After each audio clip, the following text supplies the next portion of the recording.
sports fans. This is Robert with WTP Sports Dudes here live on this Thursday evening, ready for another edition of the Thursday night forecast. We're going to be talking about that Michigan dilemma, what's happening there in Ann Arbor, also portal moves. A lot of players are starting to jump into that portal. Also, what we think the college football playoffs need to change about the college football playoff format going into 2026. And we'll also touch on some other things when it's related to college football. I'm welcoming to the show tonight our man Post Game of the Post Game 86 podcast. How you feeling, Post Game? Hey, some call me Fast Black, some call me Daddy Mac. How y'all doing? Some call me Fast Black, some call me Daddy Mac.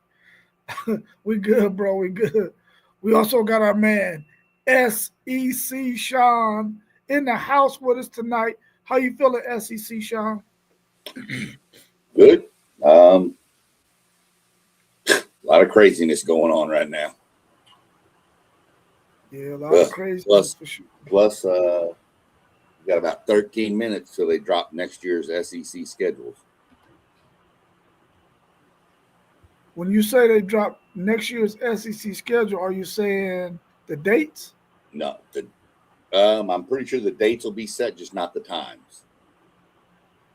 Okay. From what I'm understanding is there's going to be some schedules that you're going to run 7 straight SEC games without a break. Oh. Yeah. With nobody in between 7. It's going to be That's a gauntlet right there, bro. That's a gauntlet right there. All right, well, let's welcome our man Mossberg of Level Up Sports 10 to the show. How you feeling, Mossberg? Pretty good, man. As usual, I was a little late, man. I had to get the greatest coffee in the city. Make sure that when you see this coffee or you see me coming in, just slide it to me. I only pay $1, Mickey D's, but I will let it drink it coffee every day. Don't sue nothing that I say. But it's good to see everybody as well this evening. Been waiting to get back on here, talk, enjoying some off days, man, and I'm going to take them and enjoy it. All right, y'all. Well, listen, man, we know everything that's been happening in the land of Michigan with Sharon Moore and the situation with him. We ain't going to beat on him tonight.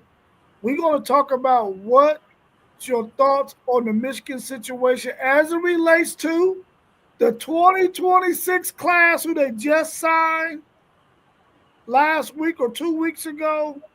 Also, the transfer portal. What's going to happen with their players going into the transfer portal? What do you think is going to happen? Is there going to be any movement? And who do you think they will hire as their new coach in Michigan? What's your thoughts? Post game, I'm going to let you go first, man. I really like your knowledge. But it's, just real quick, man, it's something to see. I'm going to start off with that. Something to see after a coach is fired. Yeah, man, what a situation that whole thing is. I don't like Rob said, man. I'm not here to, pounce on the situation and Sharon Moore. I really don't like speaking on situations before all the facts are brought out. But I mean, as far as recruiting, you got to think that a brand like Michigan will still be able to hold its recruits and players, especially if they get a coach like DeBoer, who we've been here, is going to leave Alabama for Michigan. Don't know if that's true, but if that's the coach that Michigan is able to get, I believe they'll keep the vast majority of their recruiting class. The player that I'm interested in to see what he's going to do is Mr. Bryce Underwood. Uh, he was the number one recruit coming into the season at the quarterback position. I don't know how he's going to take the situation, how close him and Coach Moore was, if that affects any of his decision making. But I think he probably, to his standards, didn't have the kind of season that he was expecting to have.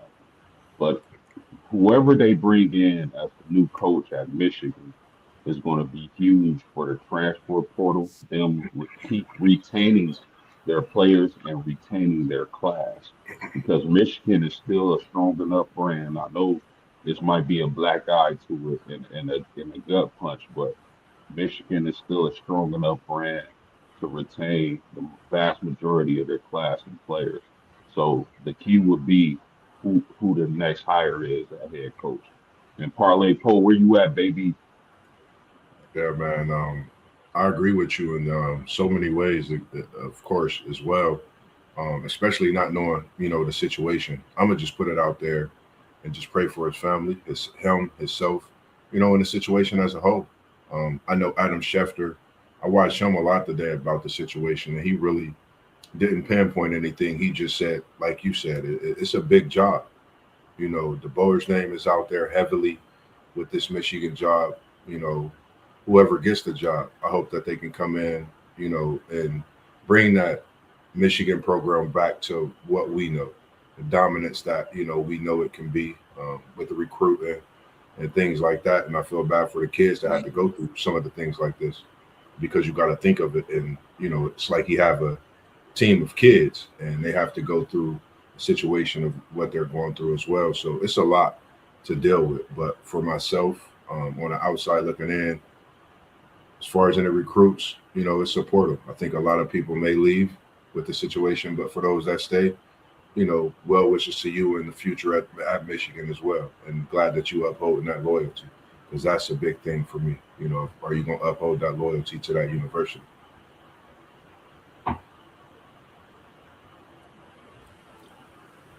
This is going to be wild. Bryce Underwood, you was asking about him a minute ago, post. Bryce Underwood has already deleted all Michigan stuff off of his social media. He has shows. The only thing it shows is a jersey, but it shows the back with his name and number. But it doesn't say Michigan quarterback. It just says athlete, student athlete. Wow. First and foremost, no matter what the case is, the fact is it's crazy, but you just hope that Sharon Moore gets the help he needs, whatever the case may be. That's first and foremost. Football's secondary. I can help him keep your thing in your pants. Stay committed to your wife. I get that. There you go. Voila. I do get that. But that is for sure. But some of the other stuff that came out after that is what he needs some help with, I think. But yeah, most definitely. I think kids can't enter the portal. They have a 5-day window after a new coach is hired. So nobody can enter the portal right now. Of course, the portal is going to open fully in January anyway. Recruits, they'd have to ask to be released from their NLI, their national letter of intent. They'll have to be at a situation like this. Most schools will release a player. Whether that happens or not, I don't know. You want my honest opinion on the coaching staff at Michigan? Burn it down. Get rid of everybody and start over. It may take you a couple years, but you better get away from every tie to Harbaugh you had because it ain't been nothing but a disaster since he left. And even while he was there, it wasn't that, there was still issues going on. I don't see DeBoer leaving. I don't see DeBoer leaving Alabama. I just don't see it. That's a blue blood for a blue blood. I don't know that he would want to get mixed up. I don't see it. I will tell you who I do think will probably be the call, and that's Jed Fish from Washington. I think that's the call they make. Hey, Sean, why wouldn't he want to get up out of Bama before they fire him?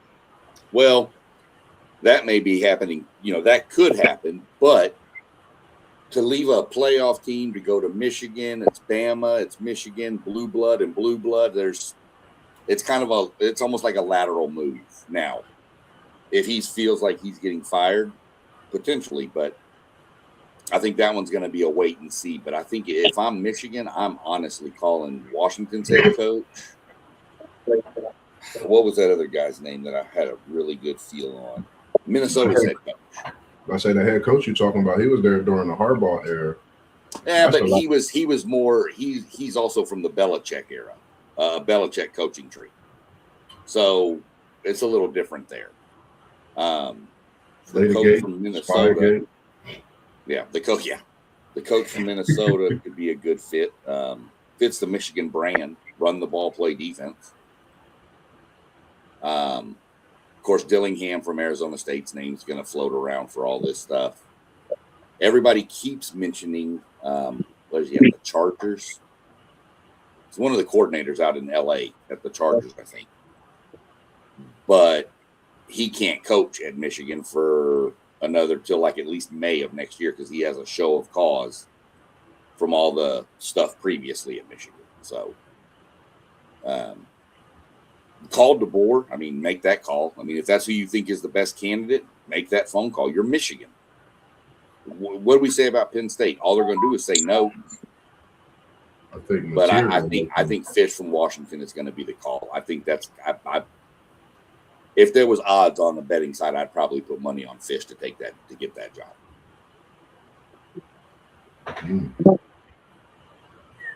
Juwan, what's your thoughts on Michigan's situation as it relates to the 2026 class of recruits and the transfer portal and any coaching hire thoughts?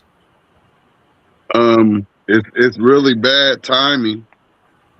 It's bad timing, and I don't know. I kind of feel like it was this all of this stuff was planned, and they're just about to start over. Yeah, I feel like it was all of this was put in place. So unfortunately, he's the scapegoat. But they're going to tear it down and start it over and let the recruits know and stay that, hey, this is a whole new program. It's a whole new deal going on. So that's just how I feel about it personally. And then the reason I think about with DeBoer from Alabama, I don't know. Lately, I've been thinking about this with Alabama being in the playoff. I don't know. I think Mateer's about to put a whooping on Alabama. I think that's going to open the gate for DeBoer. I think this early playoff exit is going to be the reason. I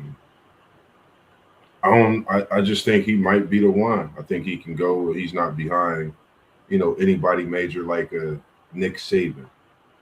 Other coaches that had to come in and instantly prove themselves right away. DeBoer, I mean, I know we had to look at things with him, but I think that'll be best for him. I just don't think Alabama, he's still going to have to answer. He got to get a national championship. Right now, DeBoer needs a championship to stay relevant in Alabama, just my opinion. So I think he might be the best fit for him. Hey, I don't think the players that's considering leaving going to stick around till after a playoff game for a coach to be announced. It's money to be made out here, and they already on them. You better believe that. Yeah.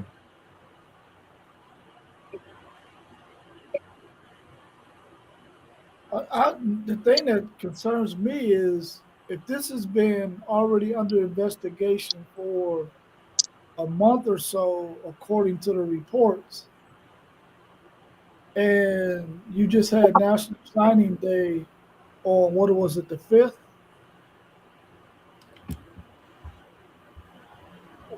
I mean, were they hiding this information from the players? Were they telling the players? Were they transparent with the players about this situation? Because if you already knew that this was taking place, you already knew what the outcome was going to be. I mean, you might as well go ahead and be transparent with those recruits. And maybe they were. I don't know. I haven't heard any recruit come out and say that they were blindsided by the information that came out and what happened. Um, it's just kind of Oh, Makes you wonder, like, man, what was going on there? Why didn't they be transparent? And maybe they were, I don't know. But I know for if I was a player and I was going to a university and there was some kind of cloud there, I would want to know. I mean, whether good, bad, indifferent, it doesn't matter. Just let me know. So then let me make a solid decision on what I want to do based on the facts and the information. And maybe they did that. I don't know. But if I was a recruit, I would be like, man, I need to know what's happening. Otherwise, I got other options over here because I'd rather go to a better situation, especially if I'm a lineman and I want to play under Sharon Moore, who is the head coach. He's not necessarily the line coach, but you still probably wanted to play with him. So I think some players are probably going to hit the portal. Will it be some key players? I don't necessarily think so because I think Michigan is going to hire a really solid coach who can keep those recruits and those transfer portal guys who are thinking about it. He can probably get them to stay. But I really do believe that Kellen DeBoer wants out of Alabama. It's a meat grinder over there. They have been used to what Saban has done. It probably was a bad idea for DeBoer to even go there in the first place. Nobody wants to go behind the goat, bro. I don't know why he even took that job, man. But anyway, he did it. But I think he wants out of Alabama, man, and those fans probably want him out as well. 3 losses this year, 3 losses last year. They're just not used to that. So I think the writing is on the wall for the boy. He has an opportunity probably to get out to Michigan. He probably should take it. I'll follow up with this, knowing going through it with my kid and some of the recruiting stuff. If you think a coach is being under investigation and a recruit asks, is so and so under investigation for anything, the school by law has to tell them yes. If they say no, and it comes out that he was, then that kid can automatically leave that school right then. No ties with the NLI, nothing. He can go because they lied to him. So that's that part of it right there. I will tell you, there is a show I watch, a guy by the name of Jake Crane. He's got his brother, and he's got another guy on there named David Cohn, former University of Michigan quarterback, David Cohn. Didn't play much, but he was on the team. David Cohn's got a lot of insight. If people look up that show, go watch, because he's an insider to the University of Michigan football team, and he put a lot of info out there on this whole situation. So I'm not going to go into it because not my story, but just telling you, if you want more on this story, go look up Crane, and you'll figure out where to find it. I'm not going to give you everything. You can find it. Yeah. I like that Jed Fish coaching move that you threw out there. I thought somebody was going to, with all these coachings being fired, I thought for sure somebody was going to try to pluck him from Washington. Uh, Maybe they tried to, and he just wasn't interested in the jobs that were available. But I'm quite sure he would be interested in that Michigan job. Will he take it or not? I don't know. But if he's going to stay at Washington and be in the Big Ten, he's better off at Michigan than he is at Washington.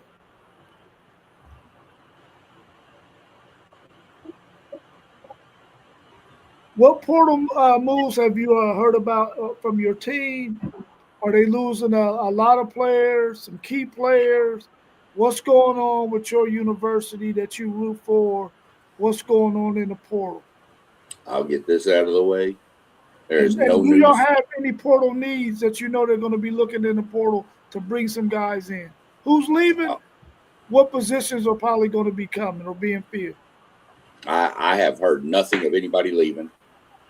I've heard Marcel Reed said, I'm not leaving. That's all I cared about. What do we need in the portal? O-line, D-line, line of scrimmage help. This is about all we need. We actually losing about 10 players so far to the portal. A couple of guys I like, Jalen Lucas, which was a running back. He kind of did a little bit of everything over the field, one of the speedster guys, and then Edwin Joseph, both sophomores, red shirts, and Edwin Joseph. I think he was a player that was coming into his own. I just like the way he tackled. He has a nose for the football as well in that secondary, and he was young. He can definitely play. And well wishes to those who do hit the transfer portal, and if they fit better where they at, you know, great hats off to them and the decisions they did make. But looking forward, I think we do need to step up on our offensive line, as well as our defensive line. I think we need to get some guys that can get after the quarterback, as well as that linebacker. I think we need somebody in the middle of the field that could really, coach that defense and move around and not able, our defensive backs. We have a top 4 or 5 star coming in, as well as our defensive front just do what they do best. So just looking forward to see what we can do. Outside of that, that's just going to be a tough loss with Joseph for sure. Yeah, the only thing, only player Notre Dame would probably lose is the one they lost already, who announced that he's moving on in the transfer portal, and that's Kenny Minchie at quarterback.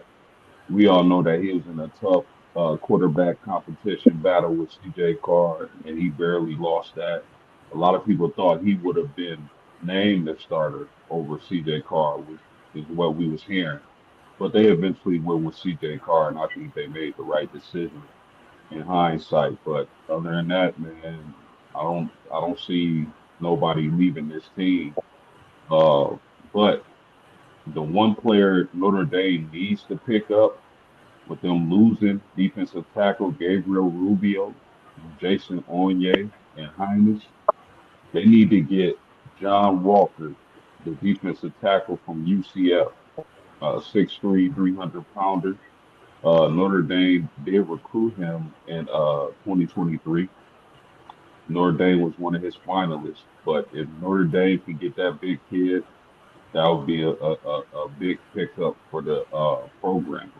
Other than that, maybe a boundary wide receiver and a kicker. Outside of that, Notre Dame doesn't. They only get little pieces in the portal, to maybe get some veteran leadership, maybe get a veteran quarterback, from a smaller school to be a backup for CJ Carr, who's probably played, but just wants a degree from Notre Dame or wants to play at Notre Dame. Doesn't mind being a backup, something like that. Outside of that, there won't be much movement for fighting age.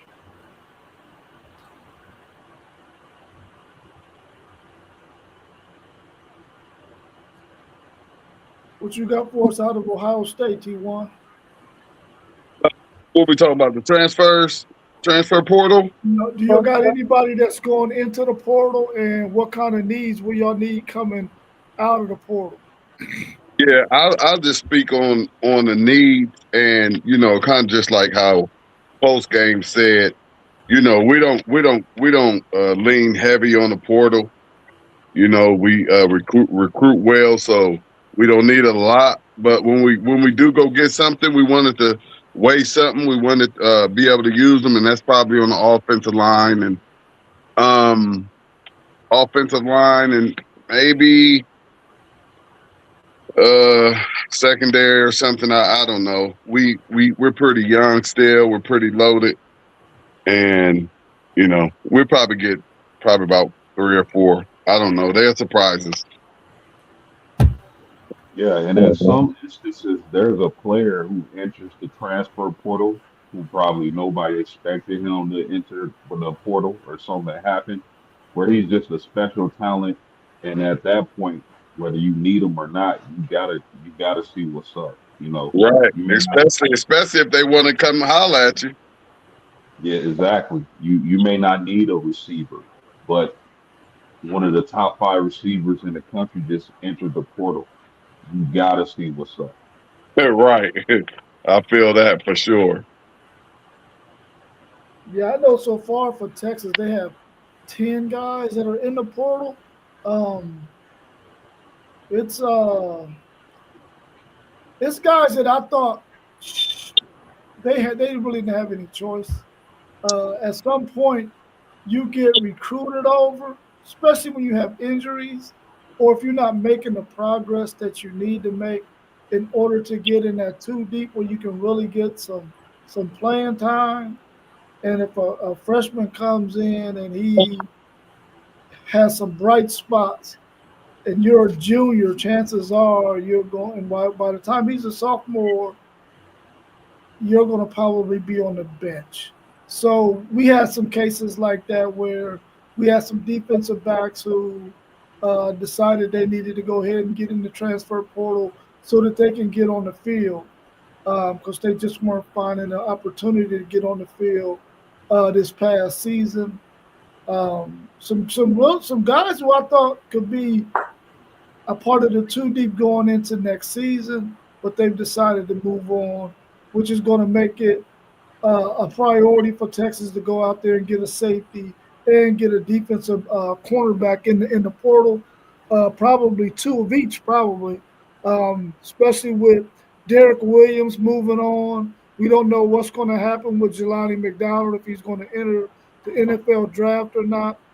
If he does decide to enter the NFL draft, we definitely going to have to get two safeties from somewhere. So hopefully some good ones get out there. uh, Defensively, of course, you got to always have get some defensive line help. So they're going to be looking to get some guys on the defensive line, maybe even another linebacker. Seeing that we're going to be that Anthony Hill is going to the NFL draft, they're probably going to want another linebacker to come in because they're losing Trey Moore as well. He's going to this was his senior year, so he's going to the NFL. Offensively, I could see them going to get a wide receiver because I think DeAndre Moore is either going to go to the NFL or he's going to get in the transfer portal. He hasn't announced that yet, but he's going to do one or the other, in my opinion.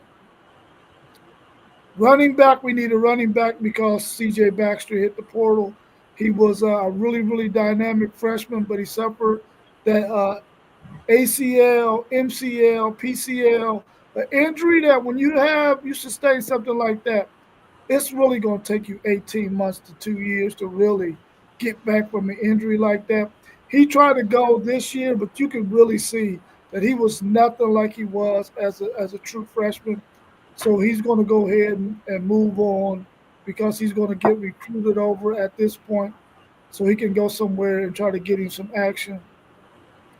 Um, of course, on the offensive line, they're going to need to get at least three or four offensive linemen in the portal, especially if Connor Roberts decides to go ahead and go on to the NFL, um, or if Trevor Gooseby decides to go into the NFL. We thought for sure he would be coming back, but after some of the grades he's getting right now from the NFL, he might entertain going to the NFL. That's the left tackle for Texas, who made first team All SEC. Uh, Outside of that, that's probably pretty much it. I think they're good at the tight end position, good at the quarterback position, um, and good at one of the tackle positions. Both if Trevor Gooseby decides to stay, but they got some work to do in that portal, and they definitely want to get some offensive linemen and some defensive linemen for sure, because they got to Hey fill those Rob, positions that are being left. Yeah, is Baxter from Texas? no, he's from Florida. He's from Florida. Oh, you think it's a situation where he, with the injuries, he wanted to be closer. He probably want to be closer to home. Maybe at this point, probably so. But right now, he's probably going to be filling out where he can land, and I could really see him landing at South Florida because I don't think he can he definitely don't think he can land at a Florida State, a Miami or Florida. He's just not healthy enough to do that. But he could definitely go make some noise at South Florida or even UCF. One of those two schools, if he decides to go back home, will be a good move for him. I would love for him to go to the Big 12 and chew them up. for sure. The name when post game mentioned, I was shocked as well. I'm glad you mentioned that. That's Nick Marsh that we talking about.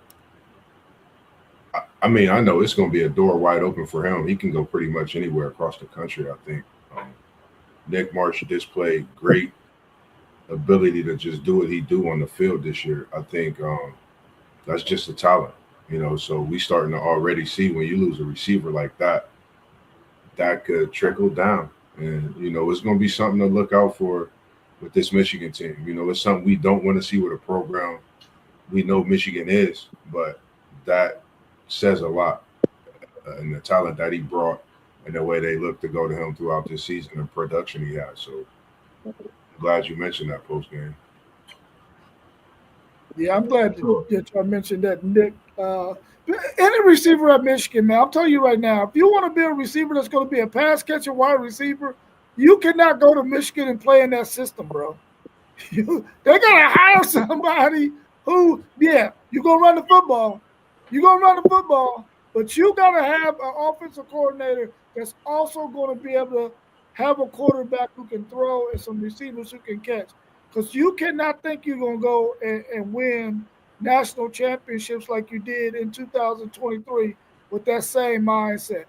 It's just not gonna happen, man, because teams are getting to be too wide open, able to score too many points on you for you to be able to play that style of football. They had a really good defense that year in 2023. That's why they were successful. But outside of that, man, because you see what they was like in 2022 when they played TCU. TCU was putting that mad points on them. You got to be able to score some points too. And if you're a wide receiver, Michigan is not the destination unless they get a better offensive scheme going. Yeah, What do y'all think about Sam Levitt hitting the portal? Oh, he should hit the portal. No, I think he did already. Yeah, it's too much money out there for Sam Levin for him not to hit the portal.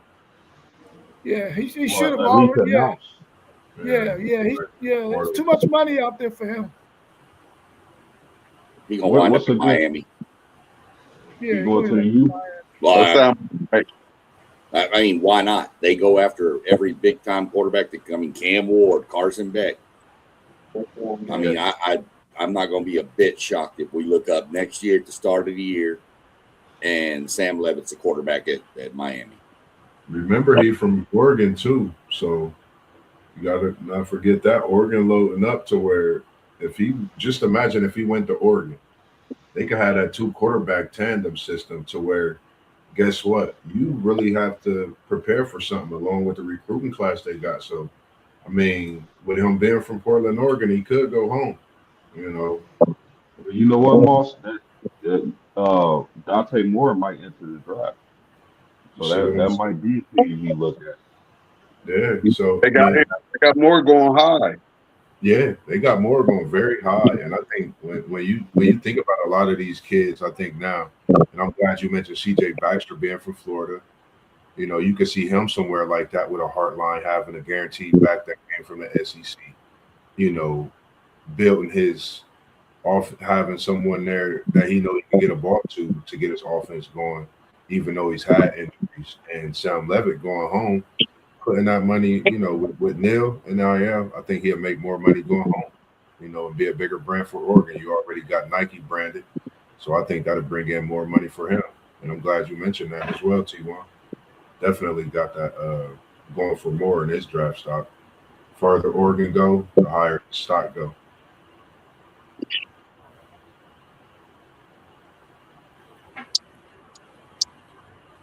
Let's tackle SEC Sean's question real quick about your thoughts on the new DC at A&M and Tennessee. Well, I didn't even realize that Jay Bateman was leaving to go be the defensive coordinator at Kentucky until this morning, actually. But there's a little backstory to that. He's a DC that's not a DC. He wasn't calling defensive plays. Mike Elko was. So it was a mutual parting that he went to go be because everybody was like, why would you leave A&M to go to Kentucky? What are you doing? Well, that's why. He wants to be able to call his plays. We've already got a new DC. I'd have to go look up the guy's name. I can't think of it right off the top of my head, but he's got ties with Elko and he knows Elko's system. So it's going to be a smooth transition. It's not going to affect us in the playoffs at all. One that really shocked me was finding out that Jim Knowles was working his buyout from Penn State to go to Tennessee. That's the one that kind of shocked me a little bit. But I guess, you got Matt Campbell coming in. He's probably going to bring his own staff. So makes sense. But yeah, that one kind of caught me out of the blue. There's some coordinators getting hired in the SEC that are. Kendall Briles went to South Carolina as the OC from Texas, from TCU. There's some hires getting made around here, man, that are perking me up a little bit.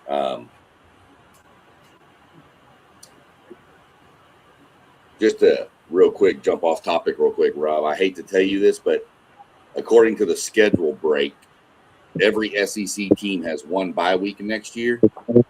Y'all's is week 5. Wow. It's right before Oklahoma. And then you run straight through 8 straight games. And then ours is week 9. So we're going to get beat up going into the bye. I was kind of hoping our bye would be right before the Texas game just to piss y'all off, but it didn't work out. That's ridiculous, man. That's ridiculous. Dude, y'all's schedule's nasty. You go OU, then you turn around with Florida, then I think you got Tennessee before the bye. These schedules are nasty. Yeah. Well, I mean, why we got Florida 3 years in a row? I mean, not that it's a big deal, but it's other teams in the SEC that we haven't played yet. Why are we getting Florida 3 years in a row? I'll give you I don't know if anybody else wants to touch on this. I just wanted to bring it up tonight because I thought the Jim Knowles thing with the ties to Ohio State was a little interesting. Yeah, I thought it was. Just after just 1 year, like, see, now they hopping around like little prosties.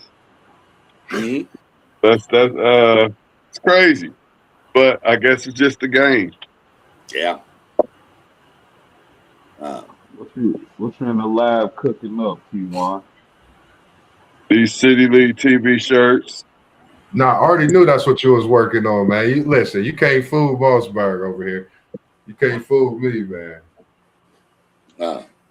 Yes, sir. Yes, sir. In the building, ladies and gentlemen. Make sure y'all see us Friday night. We Northland at Centennial. City League TV banger. Game of the week. But before you jump to your last question, I'm going to give you a little fun fact here about this Miami Texas A&M game coming up next week. A&M's been in the SEC since 2011.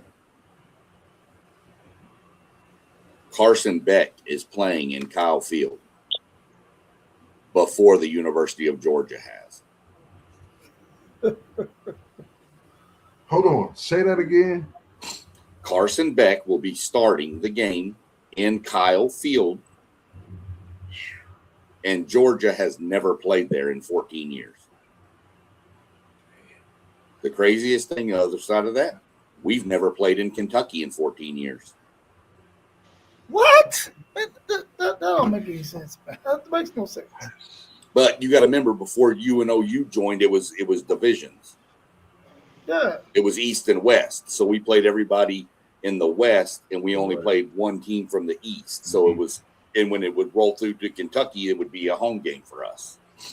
But Georgia's never come. We've only played Georgia once in 14 years, and that was in Athens. Crazy. That means that's going to be a showdown. We're going to introduce Carson Beck to some loudness that he ain't never heard. Yeah, Sean. I want some of that SEC. Mm-hmm. Y'all gonna have. I'd love to run it with y'all. I know. Shit. I know. You look like you ready for it. Ty, you look like it ain't even no Texas A&M Miami game. No, I'm like gonna tell you straight up though. I'm going gonna be this is just my opinion, and y'all can argue and think it's not true. And this is not me being a homer for A&M. I honestly You like think your team, John. It's okay, man. I think the three most talented teams all sit right in there: Ohio State, A&M, and Miami. I honestly think those three teams have the most talent from top to bottom. Are you serious? Yeah. Probably true.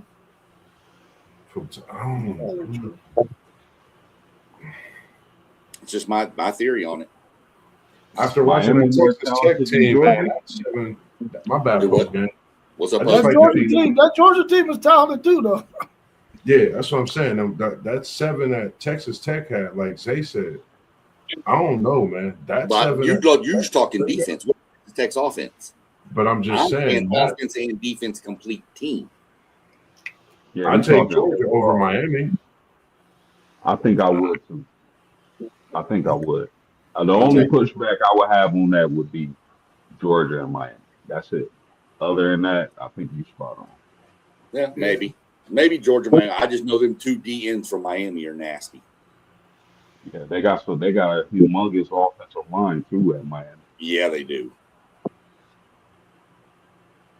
Yeah, I went back and looked at that Texas Tech team, and I said, okay, I'm looking at all these players. How many of these players could actually come to Texas and start? It was probably only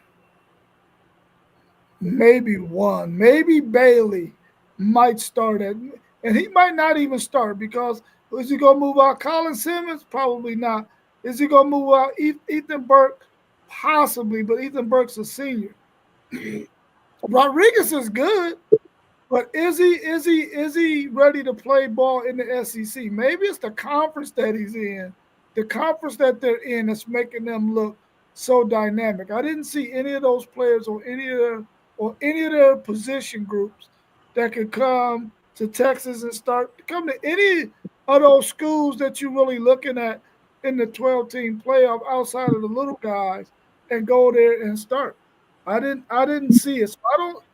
Even though they got a good record and they look like they're looking good on paper, I don't think Texas Tech is going to fare well in this college football playoffs. I could be wrong, and I wish our old man Texas Tech 9144 was on here so I could tell him to his face.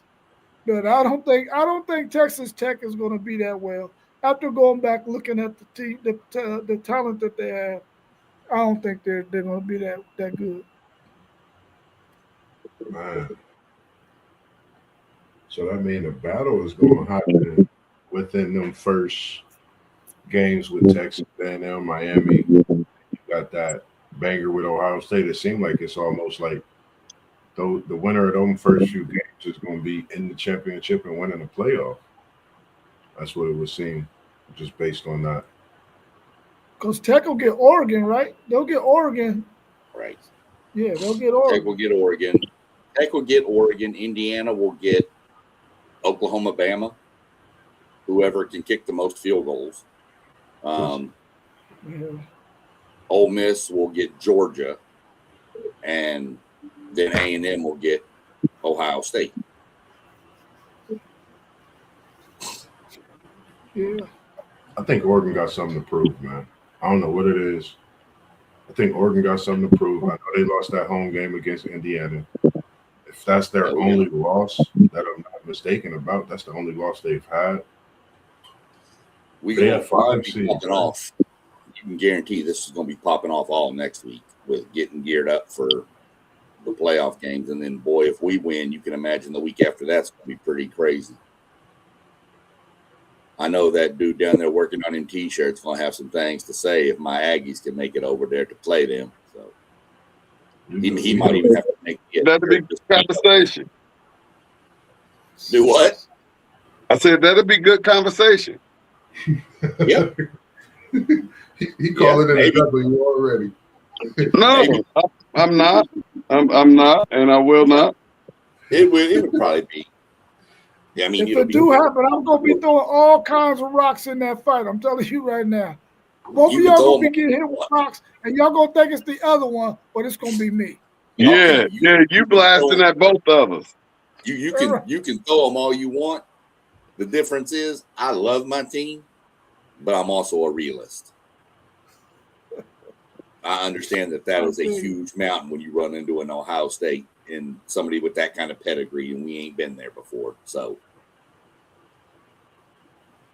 I did say that would be the best. That would be the best halftime show of any college football playoff game. Yeah, yeah, that's a fact right there. That's a fact.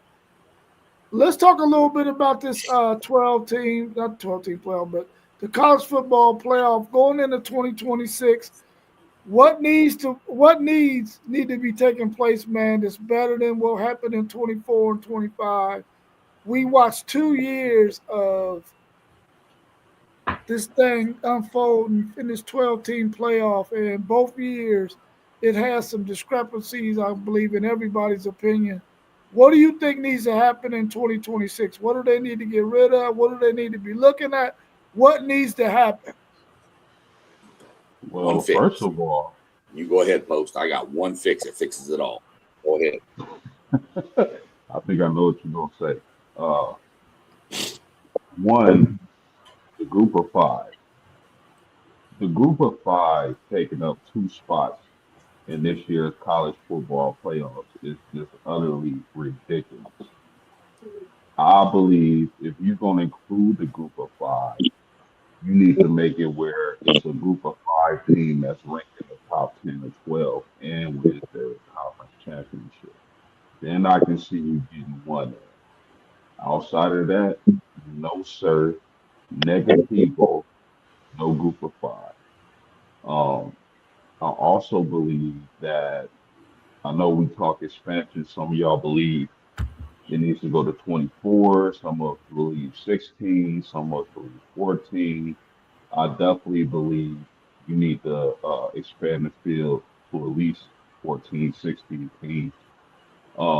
And 16, 18, 30, it's always going to be two or three teams right outside that's going to complain every single year. So no matter how far you expand the playoffs, but I need expansion. I think we're going to get expansion, and I need you to do something with the group of five. Having two group of five teams is just pitiful.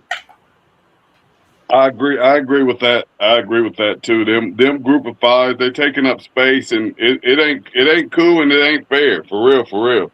It's not no. Hey, let the little guy play too. Hey, the little guy didn't get picked up. I don't think it's fair. Yeah, I don't see. And before you took SSC, I was just gonna say, man, I don't like. I understand the Cinderella thing, but let the 12th let the 12th team be the Cinderella team, and nobody. There's no just no way. I mean, I ain't gonna say no way because anything is possible, right? But to think JMU or Tulane are going to put up a fight against these teams, if these are the best teams in America, it's just no way. They'll both be crushed, and that'll be that. This I have one fix that would have fixed it this year. I can make one change, and I could have had Notre Dame, Alabama, and Miami all in the playoff. And that's fix the ACC tiebreakers. If number one is head to head, fine. Number two needs to be rankings in the college football rankings. Highest seed if it's a tie. That would have put Miami and Virginia in the title game. If Miami beats them, Miami's in as the ACC already, right? That eliminates James Madison and opens two more spots, which means Notre Dame and Bama both get in. No issues. I mean, I understand it doesn't help a Texas and a Vanderbilt with that, but the big discussion has been for the past week and a half is Notre Dame, Alabama, Miami. You fix the ACC tiebreakers, and that is all solved and all smoothed out. Because even if it's not Miami, if Virginia wins, they're getting in as the ACC automatic, and James Madison is still out. I'm gonna stick with, I think, how I explained it, maybe a month or so ago. I think they need to have an NIT for college football. I think that's one of the best ways to look at it. I think you don't eliminate because I think at the end of the day they come to play for a chance to get in some kind of bowl game, some kind of chance for a title. I think you have the big title. I think for those other schools, respectively, if they don't go through a juggernaut type of a season where they playing top schools, winning big games like that, which we're not going to see that too often unless we got the top 5 stars going to some small school, and that's what they all choose to do. But I think we have an NIT tournament for college football, that type of tournament to where you got a 14 to 16 regular, and you break down another one for everybody to get some type of a fair shot because you have bowl games as it is. Why not make that a collective tournament? I think you'll bring in just as much, if not more money.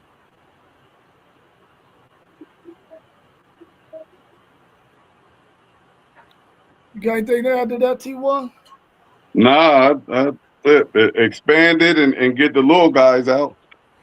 That's it. I would like to see them definitely have group of 5. You got your own thing, man. Get out. You don't need to be playing with these dudes.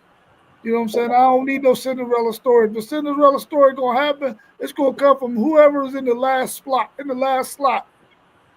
But it ain't gonna be no group of 5 team. Right. And also, I don't think there should be any automatic qualifiers. If it's gonna be 16 teams, the top 16 teams get in. I don't care if you win no damn your conference championship or not.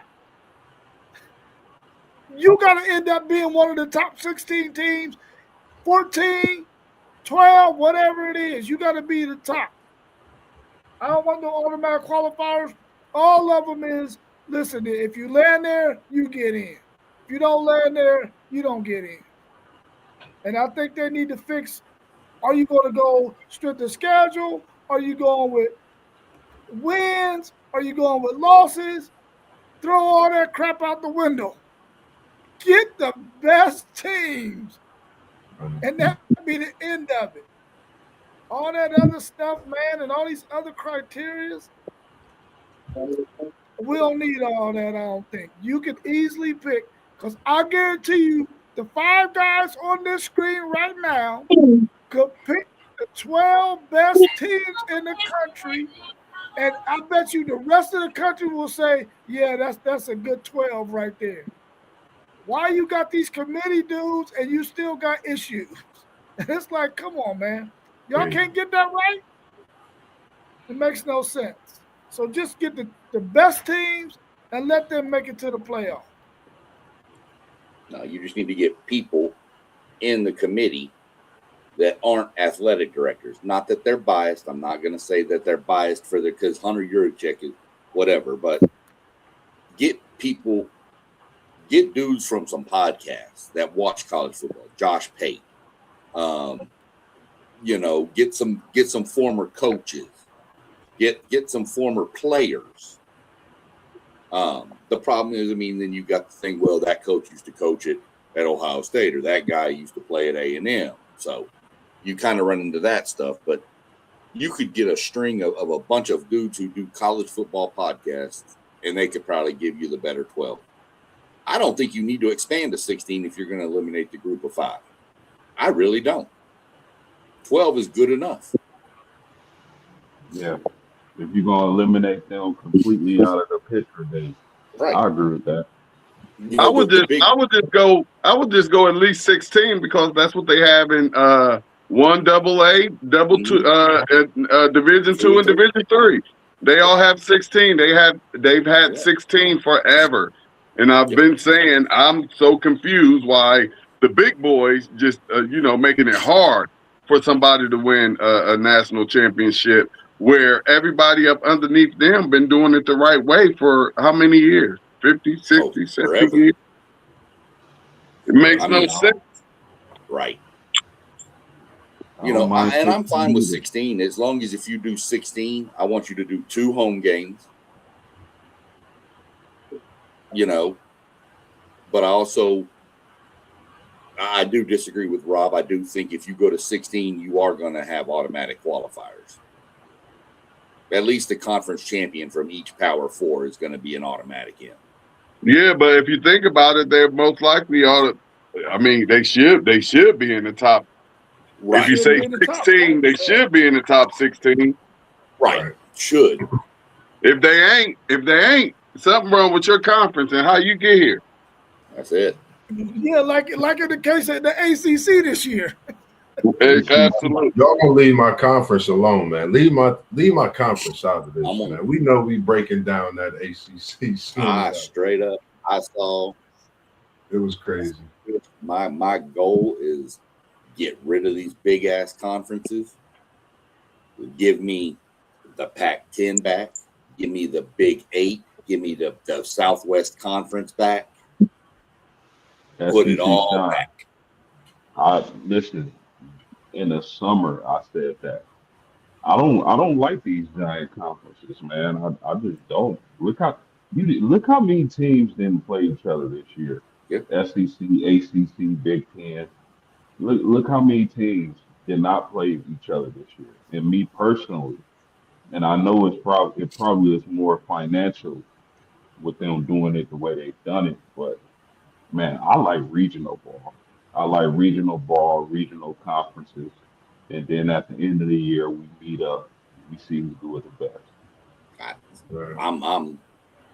You could make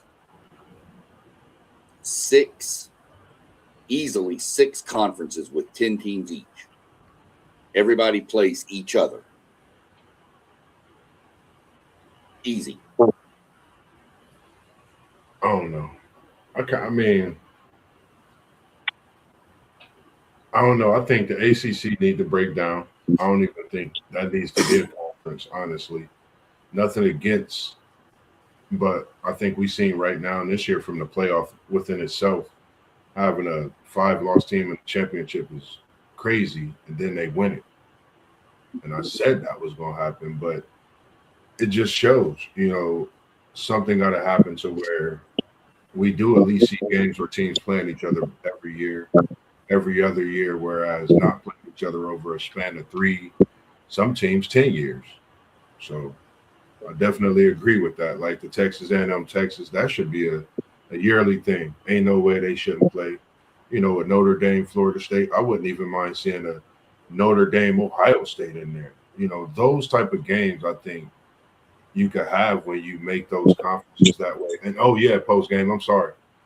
Y'all just might be independent sooner than what we think, man. I know you don't like to hear those type of things, but I think that's what we've seen with this playoff too. Because I felt that y'all should be in, and I think it just goes to show, a lot that's taken place, man, over the years also. Well, Mossberg, if we keep on whipping up on A&M like we did, they're going to run to the Big Ten. We ain't running nowhere, brother. We ain't running nowhere. Because they did get an old school beat down. You did. And I. But who's going to wake up feeling the cheesiest? We are. We're going to wake up feeling the cheesiest, of course. All right. That's all. I can't say that because after a big win like that, they are sitting at home and they're going to be watching the playoff very closely. They're going to be prepping for the Cheez-It Bowl. Do y'all I know the audience in the playoffs. I was just trying to be. Well, never mind. Come on, Ryan. Give me. Go ahead and give me. Y'all two in the playoffs, and those two teams, they're not even playing in the bowl game. They either opted out or they wet themselves. And took the long way out. They took the long way out. That's right. Played the whole season for nothing. Y'all gonna leave my Seminoles alone, man. We beat a team that's in the playoffs. You gonna rip on my Aggies being 11-1 when your Seminoles was like what 5-7? You gonna rip on me? Man, get on out of here. I'm gonna take them 5 wins and keep it pushing in to 26, man. Yeah, what are you going to do? Add them up to 26 win total to see if you can make a playoff game? Y'all gonna leave my Seminoles alone when we do what we do. You win 5 more next year, you'll be a 10-win team. Look at that. What y'all think about these opt-outs, man? Opting out of these bowl games. What do y'all think about those You talking about the players or the teams? players? Both. I'm gonna go with the players. They getting paid. That has to be put into that NIL contract.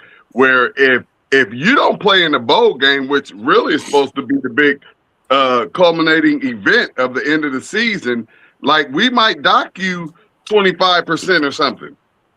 Like that's a big national televised game. So yeah, we docking you something, and it's got to be something where it's gonna hurt. You know, a hot 50,000 or something, 100,000, depending on how much they're making. You're not allowed to sit out and you're getting you're getting paid. That's unacceptable. I don't see how they letting it happen. These players are almost like employees nowadays. Can you just sit out at your work? No, they're NFL players. They can't sit out if they ain't hurt. That's what I'm saying. These college players are paid like they're dang employees of the university. They can't just sit out. The teams, for sure. I get K-State and them because of the coaching staff. Notre Dame, I get it. Did it come across wrong with the way the AD from Notre Dame came about it? Yeah, it came off a little wrong. I think it came out a little more cryish. But the point should have been just point blank. We didn't make the playoff. Half these guys ain't gonna play in the bowl game anyway. Yeah. For risk of injury, so we're just going to opt out.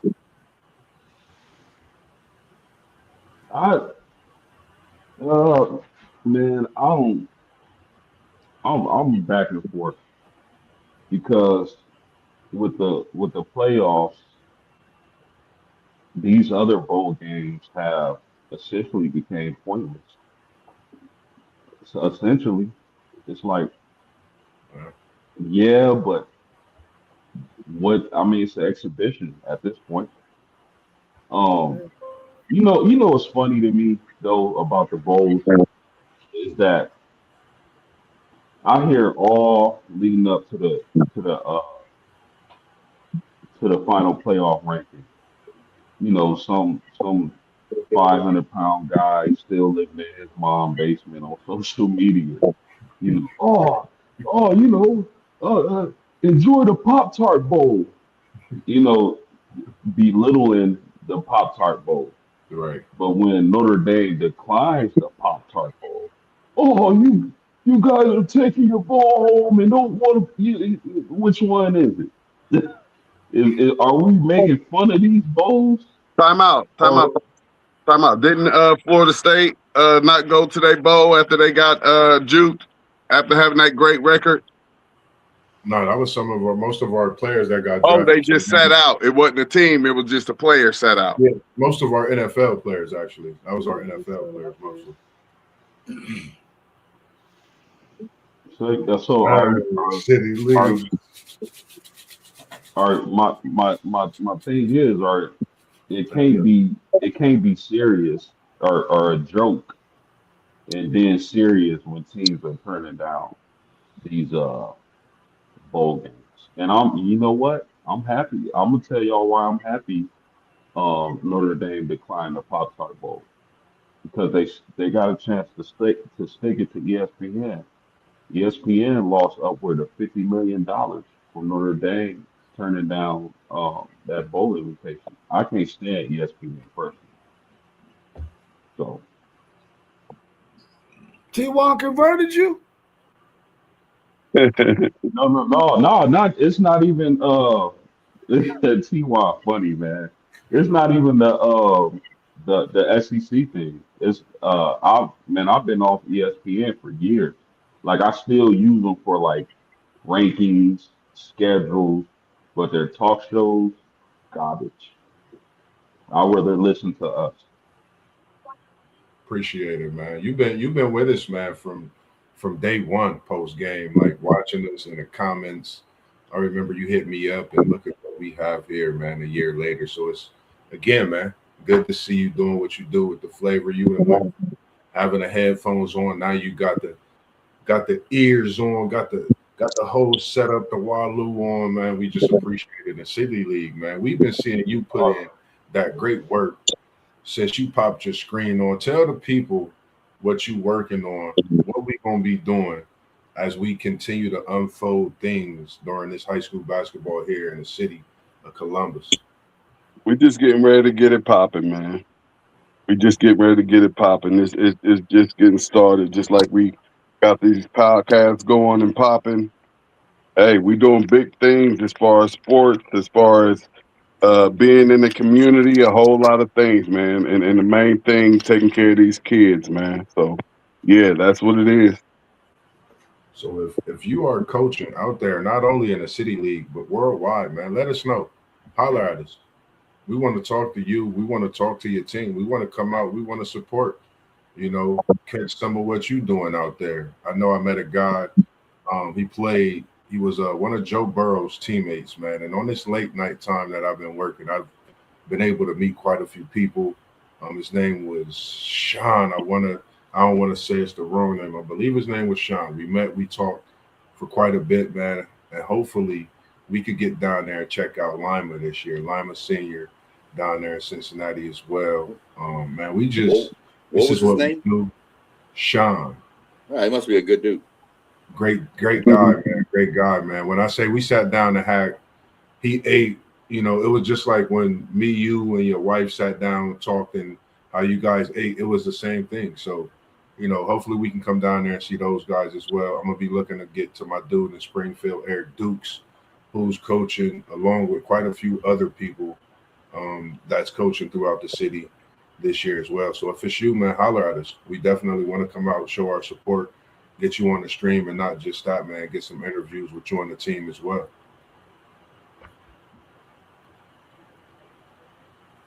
For sure. I'm gonna just give you an update. I'm watching the schedule of the show right now too. September 19th, you got LSU at Ole Miss. Lane Kiffin returns. Ooh, at Ole Miss. Do they come out in the Powder Blues? 5 SEC teams run 9 straight games to end the season. Missouri, Oklahoma, Tennessee, Texas, and Vandy played 9 straight SEC games to close out the season. No bye weeks in between, just straight weeks. So wait a minute, what happened to the 2 bye games? What happened to the 14? Going to a 9-game schedule.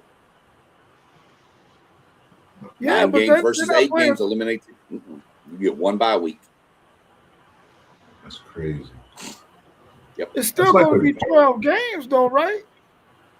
12 games, 13 weeks. 12 games, 13 weeks. That's crazy. Yeah, I know. It's 13 weeks, but why would they take away the extra week? That may change in the future, but this is the way it's going to run for the next 4 years. That makes no sense, man. That makes no sense. I'm not liking the way our schedule fell. We end at Oklahoma and then home for Texas. That just makes no sense. Man. Everybody was complaining about they got too many cupcake teams, so the SEC changed it and went to a 9-game schedule. But that's like going. You got to go through the playoff and a stretch of 9 games, though. That's insane. It happens, my brother. Y'all acting like that's something new. That ain't nothing new. Wake you up, T.Y. That ain't nothing new. I don't mind the 9-game schedule. What I don't like is, why would you go from 14 to 13 to play 12? Right. Why didn't they just keep it at 14 weeks to play those 12 games and you get those 2 byes in a season? Don't need those 2 byes. You don't think they should have 2 byes? No. Nobody got time for that. That's wasting money. We got games to play, money to make. Here's I'll tell you what, he on it. He be on it. the No, main. all that is when Ohio State they had them 2 damn bye weeks, he didn't have nothing to do. He was bored as hell. Yeah, I don't like buys. I don't want the ones we be having. It's all the universities down in the SEC got together I and think said I thought we only had one buy. they said this is the only way to boost our Last strength two. of schedule is to play each other and get rid of that cupcake at the end of the year. I'm okay with that. I'm like And I there said, I'm is okay with the 9. looking I at just some of didn't these think it'd be schedules, 14 to play bro. well. Some of these schedules are nasty. They brutal, bro. I Oh already my just seen it. God. It's brutal. I honestly don't know that. I mean, if you win the national title as an SEC school next year, you damn deserved it because you went through a gauntlet. Brutal. Well, I mean, I I know A&M just off the top of what I've seen. I know we've got OU, Texas back to back. We've got Tennessee. We've got Alabama, LSU. I think we got Florida on there too.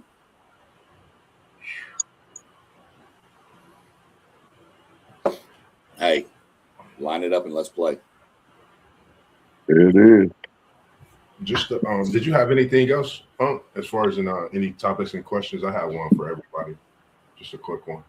No. The only thing I got to say is that we're gonna move back to 10 o'clock on Saturday mornings, from 8 to 10 o'clock on Saturday mornings. We're going back to the 10 o'clock slot. All right. Me and T1, I'm sure, with us being the fans we are of our Bengals, I'm sure everybody's seen the press conference with Burrow today. Anybody got any thoughts on that? Post game, being a Colts fan, knowing what you've been through with Andrew Luck. Me personally, as a Bengals fan, this is something I never wanted to see them even talk about. And I can understand where he's coming from. I can totally understand being an athlete. I was at that point, when I played basketball. And I was early in my time when I played basketball. And that's something people don't even really know about. It's interesting to me. What's y'all's thoughts on that? Let me go after you. As a fan, I was disappointed. So we had two completely different outlooks on everything, which is actually normal for my life. So you're okay. But I mean, you've been hurt, my man. And you coming and acting like as if it's an organizational problem. I could have did without him saying that in the press conference. I would have rather him put it on a team instead of saying I'm just not having fun. I mean, you've been hurt. You haven't played. You played 4 games and you got hurt. Hurt last season. Hurt, you know what I mean? Just hurt. So I mean, just concentrate on getting healthy. And then you're talking about what do you say? What am I doing? I don't know. What am I doing it for? Go look at that crib you got. Go look at the car you're gonna drive away to the stadium in. Talking about what you're doing it for. See, that's the stuff that pee me off. You get all these millionaires out here, then they get the money, then they just act like it's like this the game you chose to play. Like this your job. That's what you're doing it for. You're doing it so you can provide and take care of your family. I was a little disappointed with Joey B with that, man. He could have handled that a little more, and I'm going to have to say that that probably happened because he left Ohio State for those 2 years and went down to SEC land and forgot how to talk. But that's all I got about that. Fellas, fellas, I didn't see. I heard about what he said, but I personally didn't see it myself. Um, I don't know, man. When you speak about situations like Andrew Luck and even Peyton Manning, man, um, you got to protect your assets.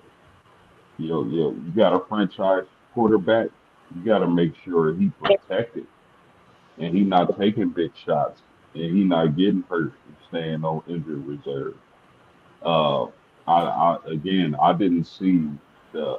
press conference or whatever, so I'm not gonna dive too far into it. But I would just say these teams got to protect their assets. I don't.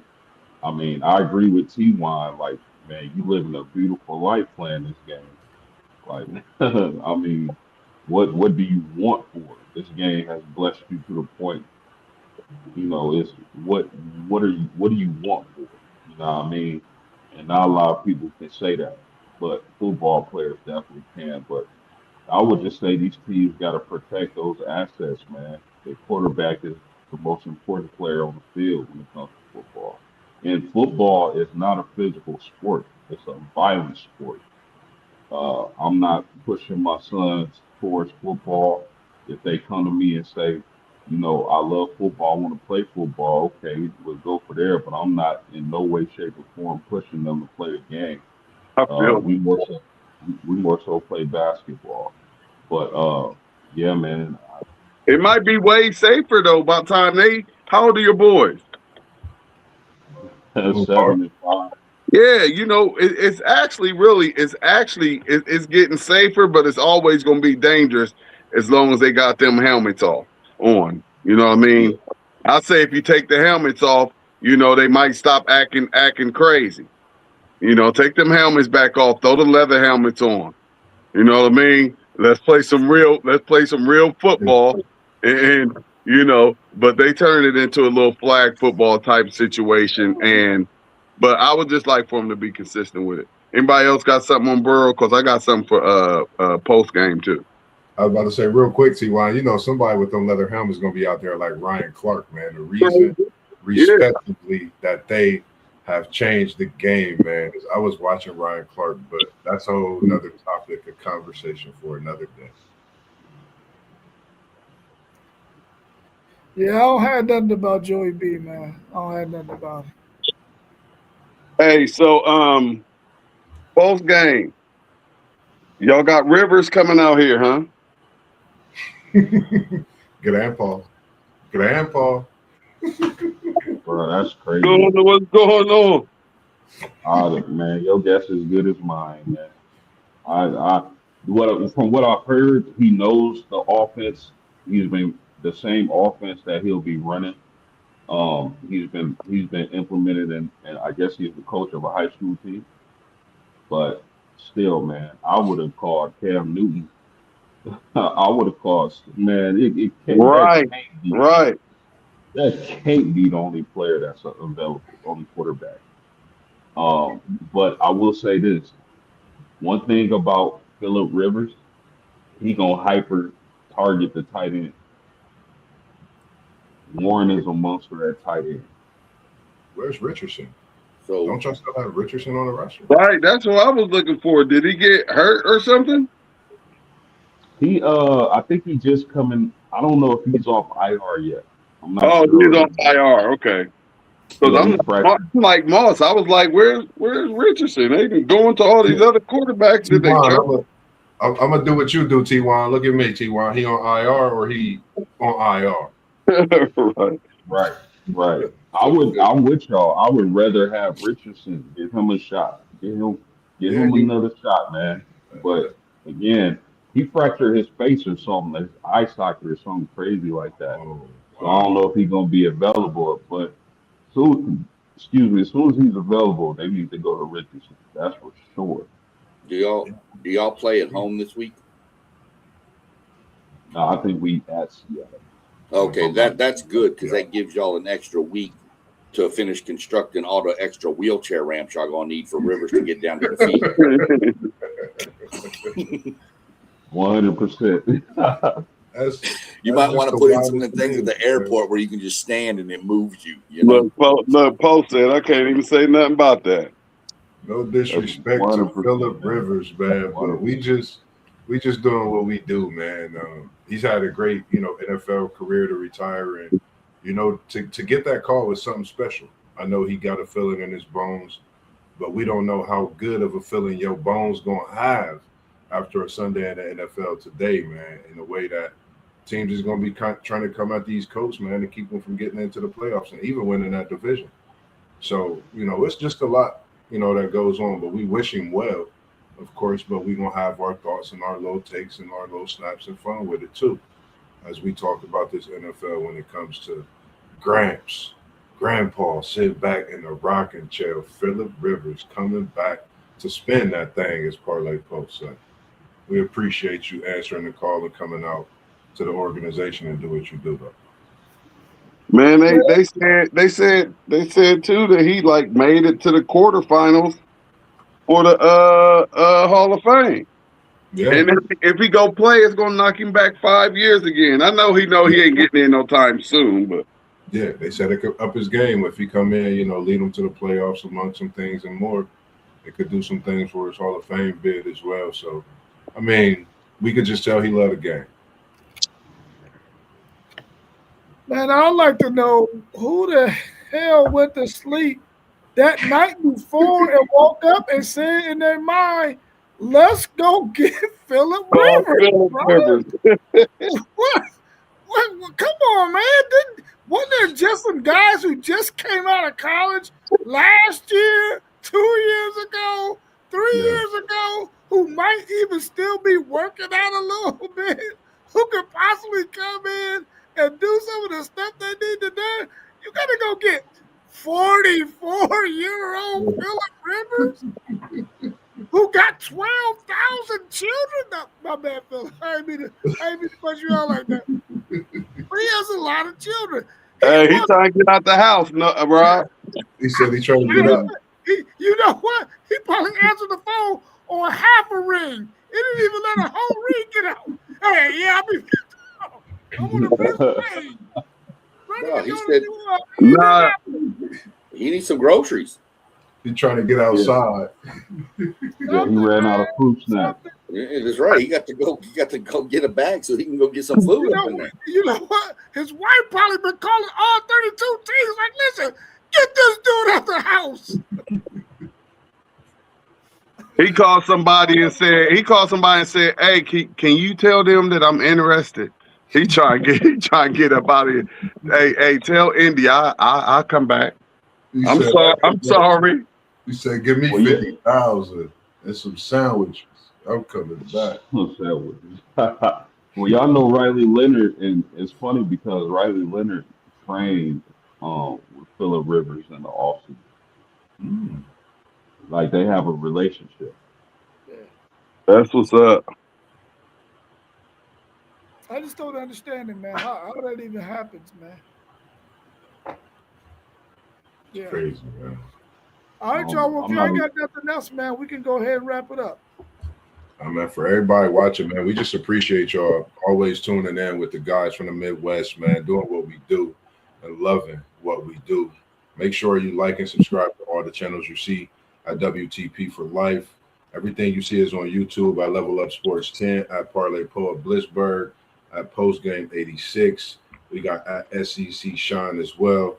We got at FanDuel Zaya, and we're going to have Griff the Great. We're going to get his channel working as well. And then, of course, City League TV. That's on Facebook. And make sure y'all tune in to that channel as well. It's on YouTube as well. And we just going, and YouTube as well. We got the live streams. My bad, T1. We got the live streams coming when we at the high school games throughout the city. We not going to tell nobody. We just pop up. We just going to be in the building. So make sure you send us those schedules on our Facebook page. So when we come out and do our thing, we could just know what we talking about, the players, the whole nine. So your rosters, we appreciate them, and your schedules in advance. And just know we're going to be in the building, Centennial. We're going to be there in Northland Friday for another banger, as we seen one last year. And we know y'all going to leave us with one this year, man. Anything else you want to say to them, T1? Y'all know the drill. We was in the building. Now we out. Peace. Peace out. Love y'all, fellas. Yes, sir. We out. SEC Sean, you going tomorrow, right? Y'all doing something tomorrow? Yeah, we're going to do, I think me and Doug going to do some high school state semifinal stuff out of, from down in Texas. Y'all schedule complete now. Got the whole schedule for y'all, Rob. You go Tennessee, bye week, Oklahoma, Florida, Ole Miss, Mississippi State, Missouri, LSU, Arkansas, A&M in a row. Oh, that's easy. That's easy work. Easy work. Easy work. Okay. I right, was y'all, trying to catch see y'all ours. tomorrow. I was trying to see what ours looked like real quick. Let's see. So we go Kentucky, then LSU, Arkansas, Missouri, the Citadel, Alabama. Where the hell is our bye week? Week 9. You said your bye week was week 9. Oh yeah, 24. Yeah, so we get a bye week after Alabama, and then we go South Carolina, Tennessee, Oklahoma, Texas. Wow. Okay. Well, it could be interesting. Well, at least I'm you know glad. one of them is the L. We got a few teams that, like, y'all play two, like you've got like Texas State, then Ohio State, and then like somebody else, another like small school. See, Yeah. y'all are front loaded still. That's why you've got that run of 9. See, we've got the Citadel stuck in the middle. So we kind of get that extra like bye week in the middle. Then we got Bama, then a full bye week, and then we run out the last 4. So we only got to go 4 straight games. Y'all are on 9, so Oh my, yeah. it's going to be interesting next year. That's gonna be brutal. Hey, can you text me that schedule? No, then you got to text it to me. I'll look it up. It'll be up. It'll be posted. It's on the SEC network, but it'll be posted, I'm sure, later. But I'll screenshot it anyway, just in case, and send it over to you. All right, cool. There's no times or nothing, just dates. Yeah, just dates. Yeah. Cool. That's cool. Yeah, we're gonna go live tomorrow, and then I don't know what I'm doing this weekend. I know I won't be on Saturday. We're going out shopping, and Sunday. I don't know if we're going to do some World Cup stuff in the afternoon, or I might do some NASCAR stuff because they settled the lawsuit today. So. Oh, okay. All right, cool. I'm trying to get details before I go live with it, but yeah. Cool. Well, let me know about your nephew, man. What are we going to do tomorrow, Moss? If he going to join or what? I talked to my sister. They definitely said they want to join that, and I appreciate you, man. They've already called. They got a meeting set up. Things is already moving. I can't thank you enough. Just and yes, I'm gonna send you her number. Well, just send her my email. And tell her to email me so that way if they want to get on stream, I can send them the link. Gotcha. That's what I'm about to do now. I'll check my email all day tomorrow and get it squared, and then I'll let them know what time we going and everything. Cool.